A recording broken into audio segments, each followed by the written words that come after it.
Qadri multispeciality हॉस्पिटलमध्ये आता मिळणार बांधकाम कामगार योजनेच्या माध्यमातून मोफत शस्त्रक्रिया, स्त्रीरोग विभाग, सर्जरी विभाग, अस्थिरोग व मेडिसिन विभाग, सर्व शस्त्रक्रिया आणि उपचार मोफत। पत्ता प्लॉट नंबर 10, मजरेवाडी, नई जिंदगी रोड, अथर्व मंगल कार्यालयाजवळ, सोलापूर।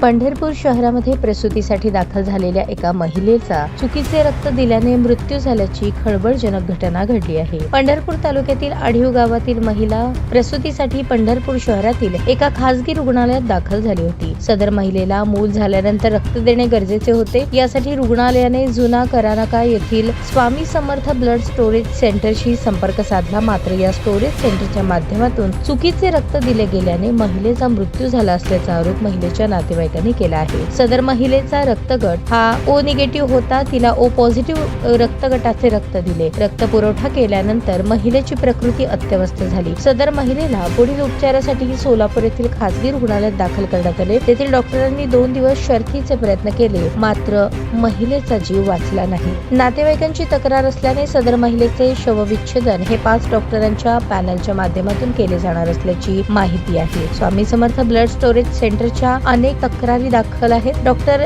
गजानन बागल चालवत असलेल्या स्वामी समर्थ ब्लड स्टोरेजच्या बाबतीत अनेक तक्रारी पुढे येत आहेत। यापूर्वी देखील चुकीचा रक्त पुरवठा केल्याने एका रुग्णाचा मृत्यू झाल्याची देखील माहिती आहे। सदर रुग्णालयाने 200 बेडचे हॉस्पिटल दाखवून बेकायदेशीररित्या शासनाची फसवणूक करून ब्लड बँकेचा परवाना घेतला असल्याचे देखील समजते। ताज्या बातम्या पाहण्यासाठी प्राईम महाराष्ट्र न्यूज चॅनलला सबस्क्राईब करा।